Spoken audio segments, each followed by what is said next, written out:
Hola, buen día. Estamos aquí en las actividades en el marco del PAPIT Ética y Biopolítica, Prácticas Socioeducativas Universitarias en de Tecnología y Salud. Y estamos con el profesor Ramón Chaverri.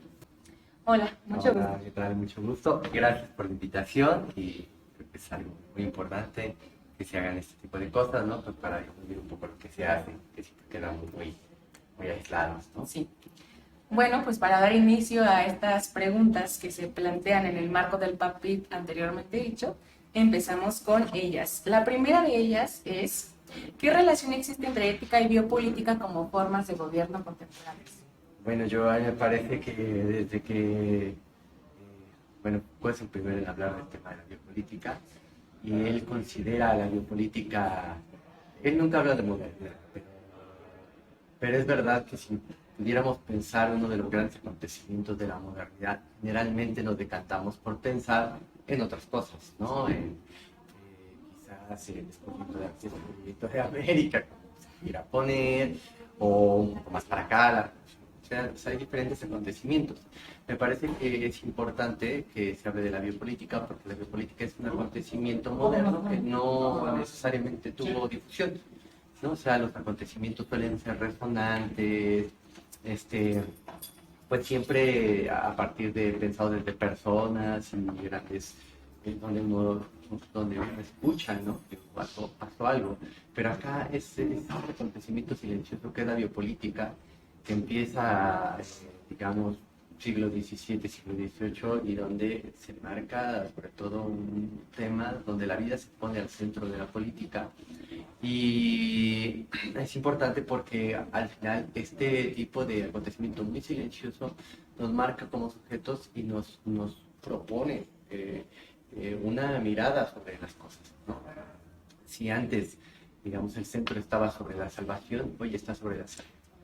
Y eso genera un tipo muy característico de personajito, ¿no? Un tipo de sujeto, por ponerle, o sea, un personajito muy trivial, ¿no? Pero sujeto, hablando filosóficamente, que tiene una mirada, justo si va a leer la ética, pues la va a leer desde ahí, ¿no? Entonces, hoy día creo que es muy importante tener una mirada crítica al respecto de la biopolítica, pues para tratar de incidir, ¿no? Porque ciertamente que ya no tenemos esa mirada, nos casamos con ese a priori donde la salud es lo más importante y en ningún momento nos ponemos a reflexionar en torno a eso, ¿no?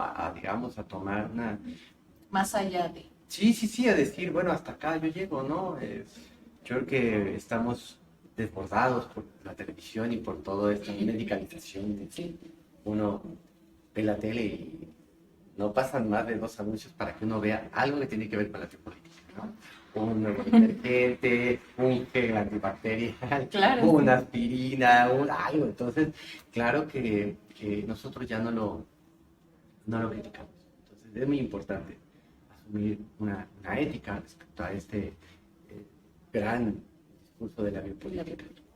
ok, muy bien. La segunda pregunta es, ¿qué prácticas socioeducativas relacionadas con el uso de la tecnología y políticas de salud inciden en la vida universitaria? Vale, ¿no? ¿Verdad? Yo creo que en general casi toda la educación, por ahí Foucault cuando habla de biopolítica también habla de de elementos que tienen que ver, por ejemplo, con la anatomía política, ¿no? O sea, con cómo se incide en el cuerpo de los sujetos, ¿no? En el cuerpo. Entonces, ese tema del cuerpo estuvo en el centro de la educación. Sí, No, todo, ¿no? O sea, hasta cómo te van a sentar yo todavía. claro, sí. En mis tiempos, ustedes se acordarán, pues usted no se numeraban por burros hacia atrás. Bueno, yo estaba casi siempre atrás, de la mitad para atrás, ¿no? Siempre brincaba para atrás. Y había todo un ordenamiento de cómo debían que ser las cosas, cómo debía uno sentarse, ¿no? Yo siempre que uno asume ciertas prácticas educativas, pues ya está todo dispuesto, ¿no? Estamos en el tema del dispositivo, uno llega a un lugar y ya hay una forma de sentarse en una mesa, ¿no? La universidad no está exenta de estas cosas.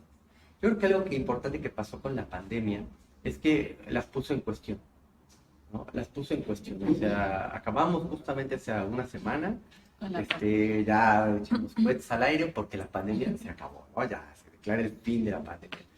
Un poco es un discursito ahí, ¿no? Y Claro. la gente se sigue muriendo. Pero eso supuso una serie de cambios de prácticas, ¿no? Impuestos por otra situación, una pandemia. Quizás es importante que la universidad se cuestione, ¿no? O sea que, digamos, no en ser una pandemia, sino en una reflexión interna, decir cuáles de estas prácticas siguen siendo, pues, muy... Incidentes.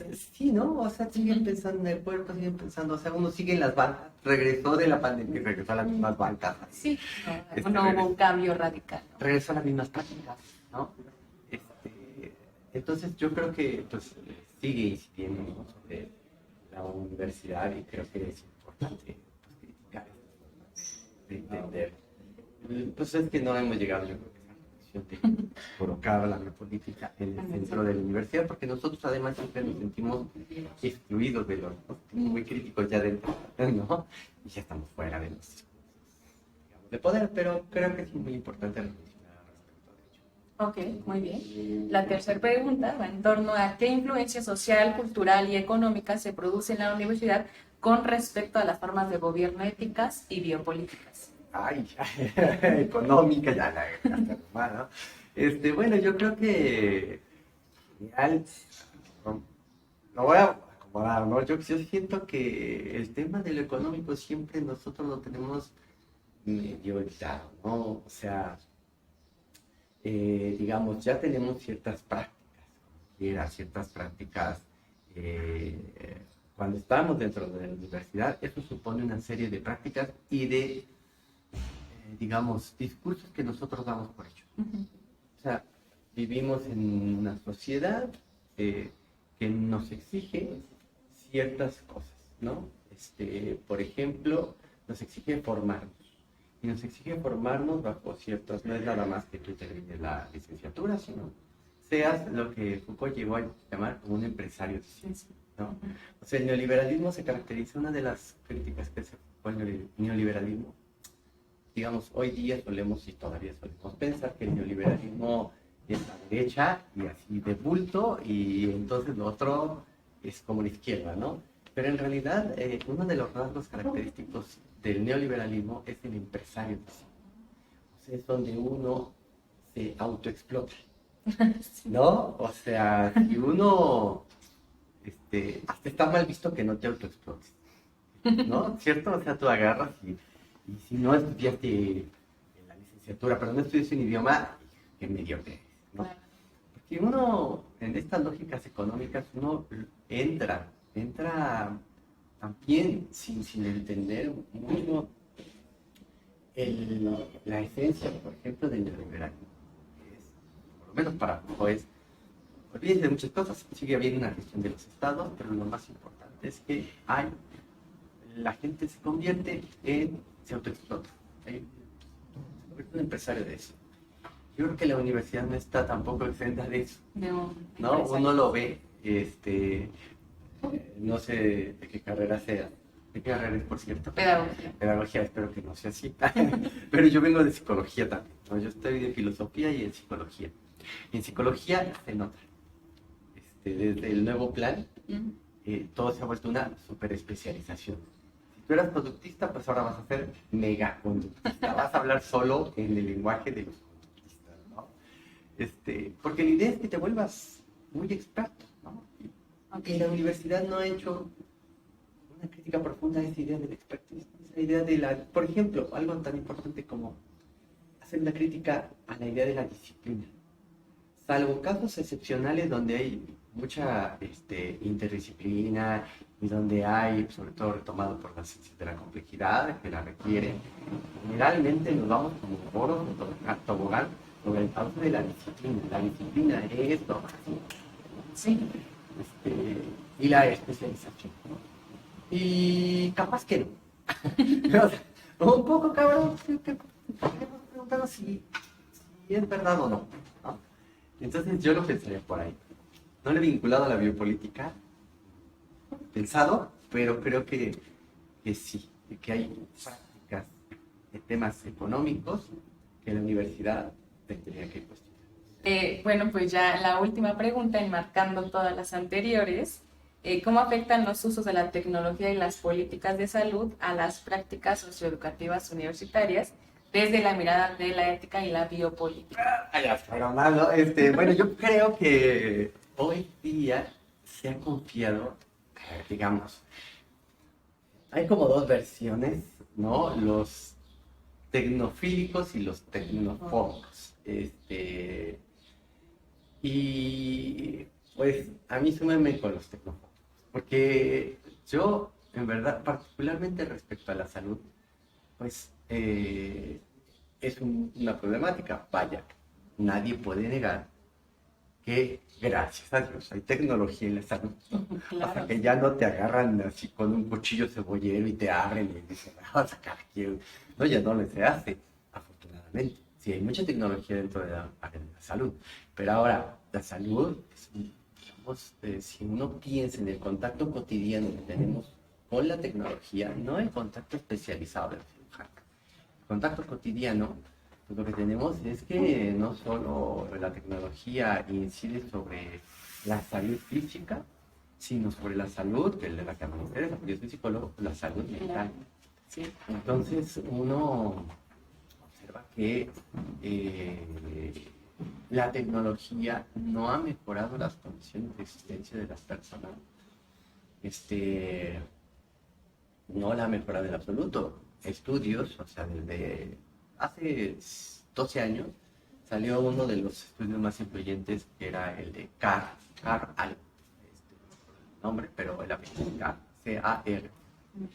Y ahí fue donde por primera vez se vio que la tecnología no estaba ayudando a la educación, que no es que fuéramos más dulces en matemáticas. Es una muestra de que no sé ustedes, no sé qué tan buenos son de matemáticas, pero que no estaba ayudando a eso y que además estaba causando muchos problemas, pues de, no sé, de autoestima, pongamos estos términos que a mí me gustan mucho, de autoestima, ¿no?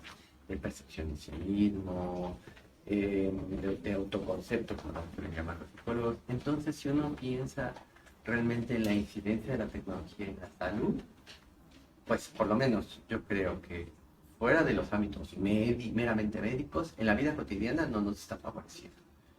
¿No? Hasta hoy día la gente anda con tantas cosas en la computadora que si no te sale túnel, no sé qué carpiano se llama, sale otra cosa, ¿no? Claro. La otra vez vi una señora que decía, no agarres tu teléfono así como le está agarrando el joven, dice, agárrelo, porque aquí tu dedo te va a lastimar, o acá hay que agarrarlas.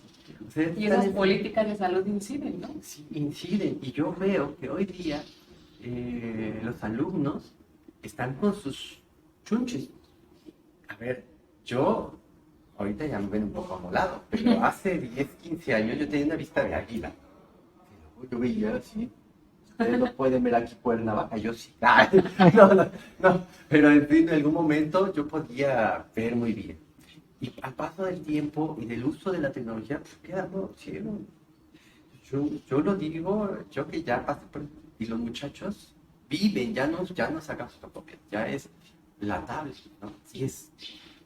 Yo creo que hemos dejado que esta tecnología, pensamos que favorecía cosas. Hasta cierto punto sí, pero los daños de la salud física, ¿no? Psicológica, pues no han sido suficientemente evaluados. Ok. ¿No? Bueno, pues con esta última respuesta y pregunta damos por terminada la entrevista y le agradecemos mucho al doctor Ramón Chávez que nos haya acompañado. A ustedes, muchas gracias por todo. Gracias.